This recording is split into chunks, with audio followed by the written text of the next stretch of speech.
शिंदे यांची ही मागणी होती। मात्र आता देवेंद्र फडणवीस यांच्याकडे गृह खातं आलंय, त्यामुळे आता देवेंद्र फडणवीस हे राज्याचे गृहमंत्री असणार आहेत।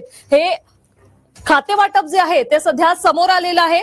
एकनाथ शिंदे यांच्याकडे नगर विकास खातं जे आहे ते देण्यात आलेलं आहे, तर अजित पवार यांच्याकडे अर्थ खातं देण्यात आलेलं आहे।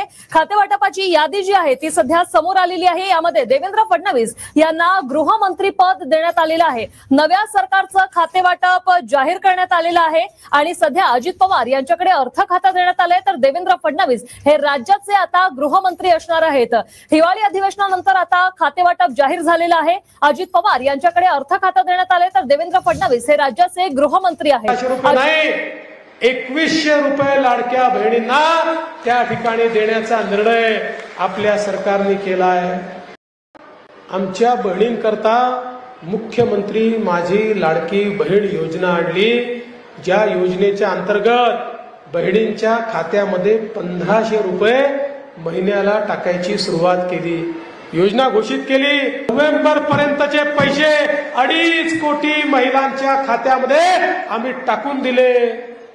आणि बहिणींनो, काळजी करू नका, यापुढेही हा पैसा येतच राहणार आहे। आम्ही सांगितलं लाडकी बहीण योजना सुरूच राहील, ती बंद होणार नाही।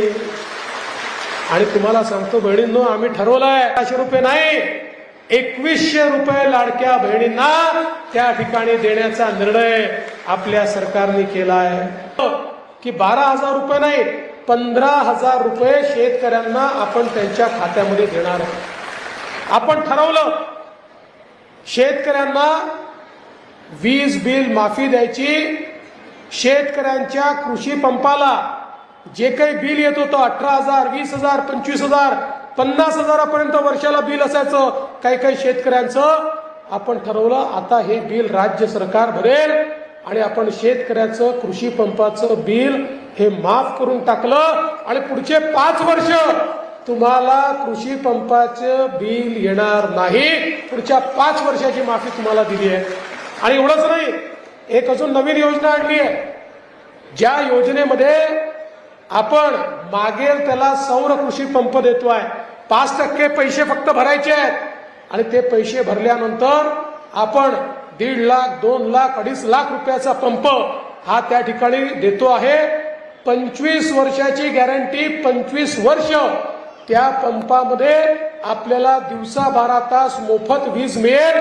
त्याची सगळी जबाबदारी आमची असेल, त्याचं जे एक मेंटेनन्स आमचं असेल, तो चोरीला गेला इन्शुरन्स आमचा असेल। अशा प्रकारची योजना ही आपण या ठिकाणी आणली। आज संजय गांधी निराधारच्या अंतर्गत, वृद्ध पेन्शनच्या अंतर्गत 1500 रुपयाचे 2100 रुपये करण्याचा निर्णय आपण घेतलेला आहे।